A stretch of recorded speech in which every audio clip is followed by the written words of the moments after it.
Jumpa lagi dengan saya Eros Perwita di channel The Investor, channel yang mengupas tentang dunia saham. Di video kali ini kita akan membahas saham lagi teman-teman sekalian ya, yaitu saham IRA ya, karena beberapa hari ini banyak yang bertanya kepada saya, apakah saham IRA ini layak di hold atau dijual saja? Dan kebetulan 2 hari ini ya, sekarang tanggal 3 Februari, jadi saat video ini diambil tanggal 3 Februari 2021, saham IRA naik 7%. Nah, apakah saham IRA layak di hold atau tidak? Kita akan bahas di video ini. Cuman sebelumnya teman-teman silahkan subscribe dulu bagi yang belum subscribe ya. Dan jangan lupa juga aktifkan lonceng notifikasinya, supaya teman-teman terupdate ketika kami upload video yang terbaru. Dan tonton video ini sampai selesai.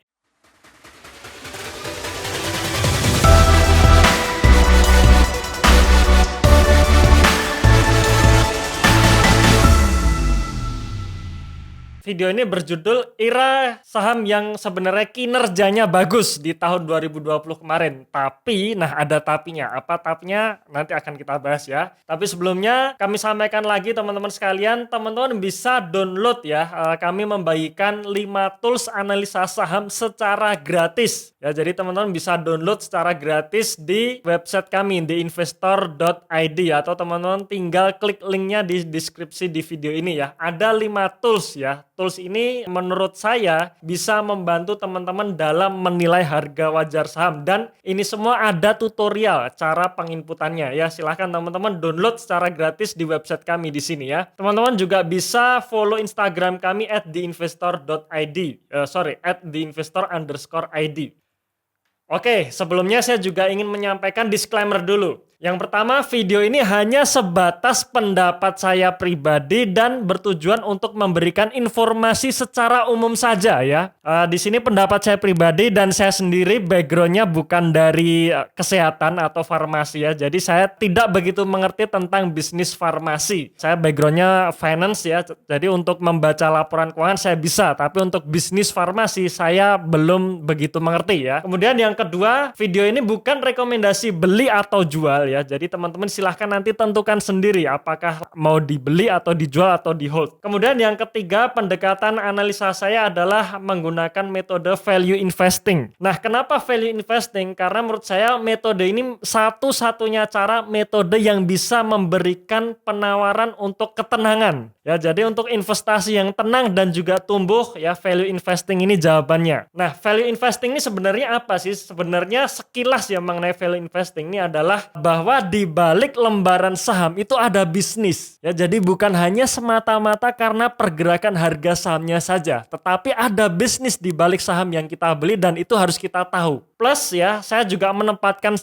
saham ini hanya sebatas instrumen investasi saja. Artinya saya tidak cari duit dari hasil trading ya, hasil saya beli jual secara harian. Tapi saya lebih menggunakan saham ini saya tempatkan sebagai instrumen investasi saja. Kemudian yang keempat, teman-teman silahkan tinjau lagi analisanya, karena siapa tahu ada yang terlewat dari analisa yang saya berikan. Karena ya nantinya resiko tetap ditanggung pribadi masing-masing. Ya, jadi setelah teman-teman nonton video ini kemudian ada gambaran mengenai saham IRA apakah masih layak hold, jual atau bahkan baru mau beli, tetap itu semua menjadi tanggung jawab dan resiko pribadi masing-masing. Oke, di sini saya akan menunjukkan dulu chart pergerakan harga saham IRA ya. Jadi kalau teman-teman di sini dilihat ya, melihat chart ini pergerakannya luar biasa menurut saya ya. Bahkan menjadi multi bagger ya, 5 bagger stock hanya dalam waktu 2 bulan. Jadi kalau misalkan nih teman-teman beli saham IRA sekitar bulan Desember kemarin ya, di mana harganya masih sekitar 800-an ya, sekitar bulan November Desember kemarin. Teman-teman hold nih sampai bulan Januari harga sahamnya sudah sampai 4.400 ya. Ini candle harian ya. Jadi satu candle ini mewakili pergerakan harga saham IRA selama 1 hari. Jadi ini adalah pergerakan harga saham harian. Ya, jadi teman-teman beli sekitar bulan November, hold sampai bulan Januari. kali itu harganya menyentuh 4.400. Artinya kenaikan investasi teman-teman sejak pegang IRA di bulan November dalam waktu hanya 2 bulan sudah naik 5 kali lipat alias naik 400% atau biasa kita sebut dengan 5-bagger stock ya. Ini luar biasa ya. Saya sendiri belum pernah dapat nih 5-bagger stock hanya dalam waktu 2 bulan. Nah, tetapi ketika harganya sudah sampai pucuk dan teman-teman tidak langsung jual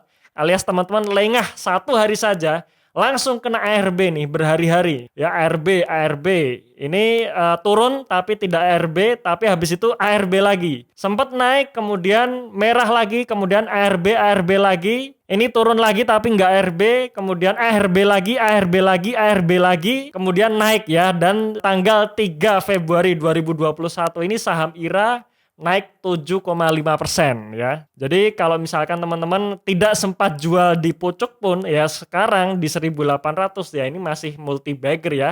Sudah di atas 100% kalau teman-teman belinya sekitar bulan November Desember kemarin. Ya, nah berbeda kalau teman-teman yang baru beli di pucuk sini ya, nggak tahu lagi nih apakah sudah dijual atau belum. Semoga sudah keluar ya, kalau enggak langsung ambles ini, ambles berapa persen, lebih dari 50% hanya dalam waktu beberapa minggu saja itu ya. Oke, kita akan lihat cek fundamental dari saham IRA sendiri. Ya, apakah ini masih layak hold atau tidak ya. Dimana kalau kita lihat chartnya ini luar biasa. Kalau saya sendiri pegang saham yang pergerakan harganya seperti ini, ya saya tidak tenang gitu. Karena di saham ini saya pengennya sih investasinya dengan tenang gitu ya. Oke. Kita masuk dulu nih mengenai bisnis IRA ya, saham perusahaan IRA. Sebenarnya IRA ini perusahaan apa sih? Bergerak di bidang apa sih? Nah, teman-teman kalau lihat websitenya ya, website dari IRA atau Itamara Noraya ini ya, kalau di sini teman-teman lihat baca di mengenai profil dari perusahaan ini, bisa kita simpulkan ya bahwa perusahaan IRA atau Itamara Noraya ini adalah perusahaan yang bergerak di bidang perdagangan, peralatan dan perlengkapan medis berteknologi tinggi. Ya, jadi perdagangan alat-alat kesehatan, kira-kira seperti itu ya. Sejak awal tahun 2000 ya. Jadi kalau kita lihat track record atau historis dari berdirinya perusahaan atau bergeraknya perusahaan di bidang peralatan dan perlengkapan medis ini sudah cukup lama ya, tahun 2000 dan sekarang 2021, artinya sudah sekitar 21 tahun. Jadi secara pengalaman IRA berpengalaman. Ya, jadi ini bukan perusahaan baru ya, bukan perusahaan baru tapi perusahaan yang sudah bergerak di bidang kesehatan yang sudah cukup lama, 21 tahun dan buktinya berhasil sampai sekarang. Apa saja produk-produknya? Ini adalah produk yang dipasarkan oleh IRA ya. Jadi teman-teman masuk ke websitenya kemudian klik produknya seperti ini. Karena saya backgroundnya bukan dari farmasi, saya tidak tahu nih produk apa gitu ya. Tapi mungkin teman-teman yang bergerak di bidang farmasi atau mungkin yang mempelajari mengenai kesehatan dan farmasi mungkin tahu. Tapi intinya produk-produk ini termasuk yang bagus ya. Karena di sini teman-teman di websitenya ini juga dikatakan nih bahwa perusahaan ini sudah memiliki banyak kemitraan dengan prinsipal kesehatan terkemuka baik lokal maupun internasional ya. Jadi sebenarnya sih mitra dari IRA ini sudah bagus, sudah oke, kira-kira seperti itu ya kalau kita lihat dari websitenya. Nah, sekarang bagaimana dengan kinerjanya? Nah, sekarang kita masuk ke laporan laba rugi. Ini adalah laporan keuangan terbaru ya, bulan September tahun 2020 ya, karena full year 2020-nya belum keluar, jadi kita pakai yang posisi triwulan 3 tahun 2020.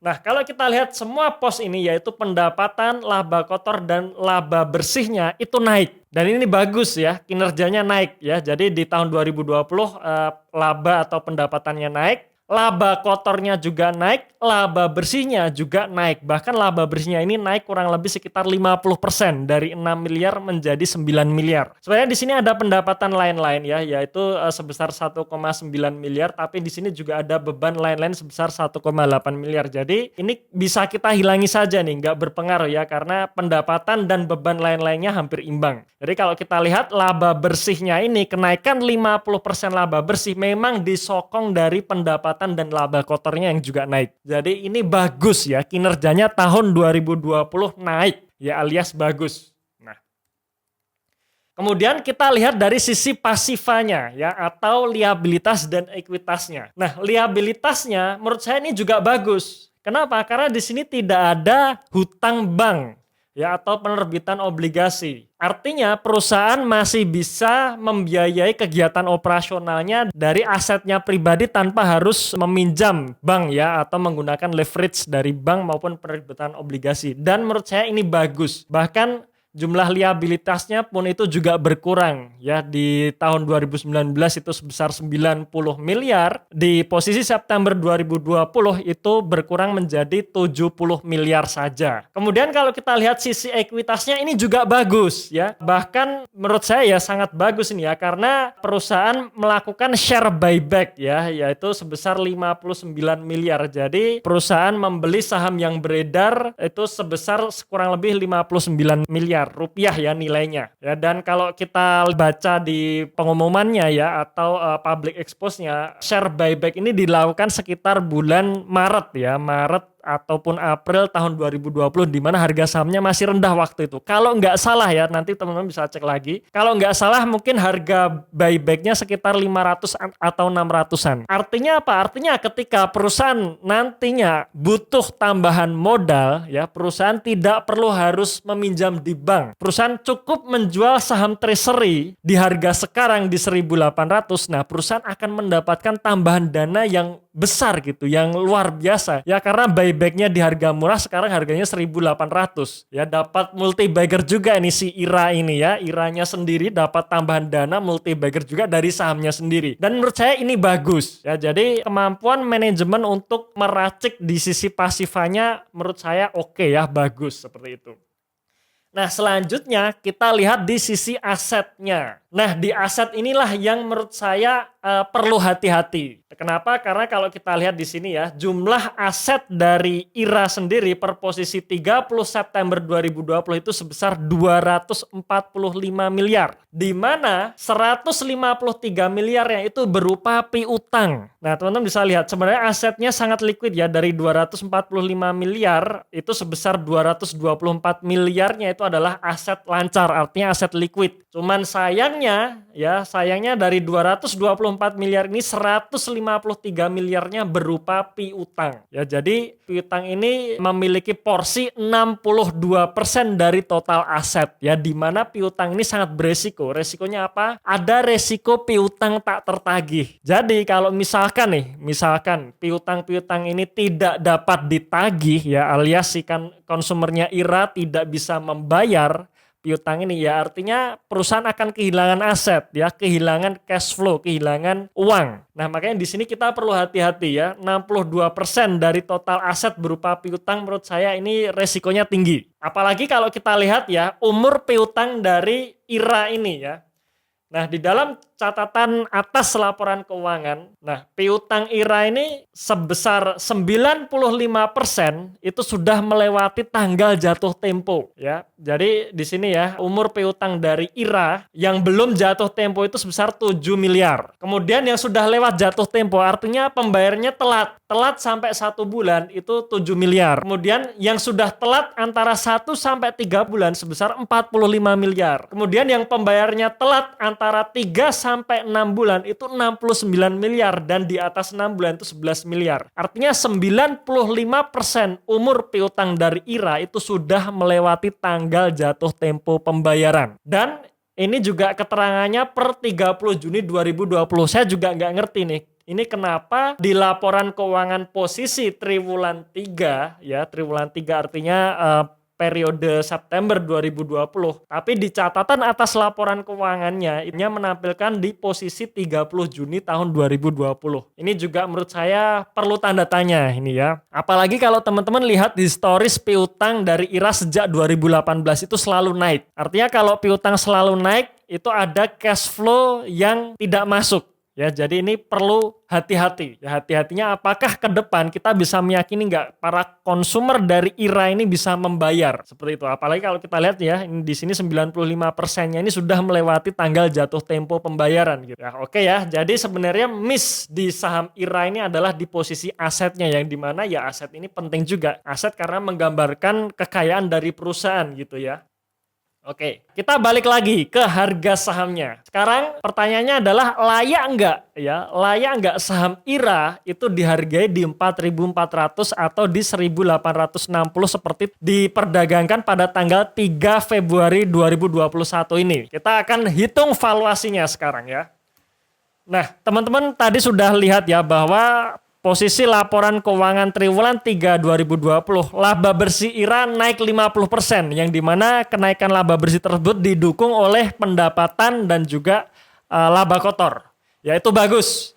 Tapi sayangnya piutangnya naik, berarti sebenarnya dari pendapatan tersebut itu ada duit yang belum masuk ya. Jadi kalau teman-teman lihat laporan arus kasnya itu masih negatif. Manajemen berpendapat bahwa sampai akhir tahun 2020 laba bersih IRA naik 70%. Oke, jadi kita pakai patokan itu ya. Jadi dengan asumsi laba bersih naik 70% sampai akhir 2020, maka proyeksi ROE sampai akhir tahun 2020 sebesar 30%. Di harga 4.400 ya, alias di harga pucuk tadi ya, di harga pucuk yang di bulan Januari kemarin, itu menggambarkan PBV sebesar 40 kali dengan per 124 kali. Ya, teman-teman kalau teman-teman lihat ya 40 kali PBV ya itu premium sekali ya, bahkan harga PBV-nya ini sama seperti Unilever, di mana Unilever PBV-nya antara 40 sampai 50 kali. Bedanya Unilever ROE-nya di atas 120%. Nah, tapi kalau IRA ini dengan kenaikan laba 70% hanya bisa memberikan ROE sekitar 30% ya, kurang lebih 30%-an. Dan di harga 4.400 menunjukkan valuasi 40 kali nilai book value-nya. Ini di harga 4.400. Oke, selanjutnya bagaimana di harga 1.860? Nah, di harga 1.860 PBV-nya juga menunjukkan 17 kali nilai bukunya. Ya, harga di 1.860 itu setara dengan 17 kali nilai bukunya dan juga menggambarkan rasio PER sebesar 53 kali. Oke ya. Jadi di 1.860 ini menunjukkan PBV 17 kali dengan PER 53 kali. Oke. Sekarang bagaimana kesimpulannya? Ya. Nah, kinerja operasional di tahun 2020 mengalami kenaikan ya, jadi memang bagus. Operasionalnya naik, pendapatan naik, laba bruto naik, laba bersihnya juga naik. Tapi sayangnya piutangnya juga naik. Artinya dari pendapatan tersebut sebagian duitnya belum masuk ke perusahaan ya. Kemudian kondisi neraca sangat beresiko. Nah, disinilah yang perlu kita hati-hati ya. Resiko di mana 62% aset IRA itu berupa piutang dengan 95% pembayarannya sudah melewati jatuh tempo pembayaran. Nah, ini yang perlu kita hati-hati. Kemudian yang ketiga ya, harga saat ini menunjukkan valuasi yang sangat premium, bahkan saya katakan ya 17 kali nilai buku. Menurut saya sudah sangat premium untuk ROE 30% ya. Jadi di sini pertanyaannya adalah apakah layak kita membayar 17 kali nilai book value untuk ROE 30%? Apalagi kalau kita bicara mengenai book value ya. Sebenarnya book value ini kan nilai aset bersih. Nah, nilai aset bersih padahal asetnya sendiri itu beresiko 62% berupa piutang ya, dengan 95% pembayarannya sudah melewati jatuh tempo. Jawaban dari pertanyaan ini ya tentu saja teman-teman sendiri yang bisa menjawabnya ya, karena pandangan saya dengan teman-teman mungkin berbeda ya, mungkin berbeda. Mungkin teman-teman di sini masih bisa menjawab bahwa ya saya layak nih membayar 17 kali nilai book value-nya, itu masih layak. Ya kalau misalkan masih layak ya sudah di hold saja. Jadi teman-teman sudah dapat jawabannya. Tapi kalau sudah nggak layak ya sudah lepas saja gitu ya. Karena ya sekali lagi ya, your money is your own risk ya. Jadi intinya adalah ya uang Anda, suka-suka Anda. Ya suka-suka Anda, kalaupun nanti uang tersebut tumbuh ataupun cuan ya teman-teman yang akan merasakannya sendiri. Kalau misalkan rugi pun juga teman-teman yang akan merasakan sendiri. Jadi saya tidak ada hubungannya dengan saya seperti itu ya. Oke teman-teman sekalian, itu sekilas share pendapat saya mengenai saham IRA. Apakah IRA layak di hold atau dijual, atau mungkin teman-teman masih pengen beli saham IRA? Nah, tentunya jawaban tersebut hanya teman-teman sendiri yang bisa menjawab ya, dengan analisa yang tadi sudah saya tampilkan. Tentu saja jawaban tetap di tangan Anda masing-masing ya. Oke, mungkin sekilas review dari video ini ya, dari saham IRA. Terima kasih sudah nonton sampai akhir. Silahkan teman-teman komentar ya, dan bagikan video ini ke teman-teman Anda yang lain yang memiliki saham IRA. Tunggu video kami selanjutnya. Dan salam Passive Income.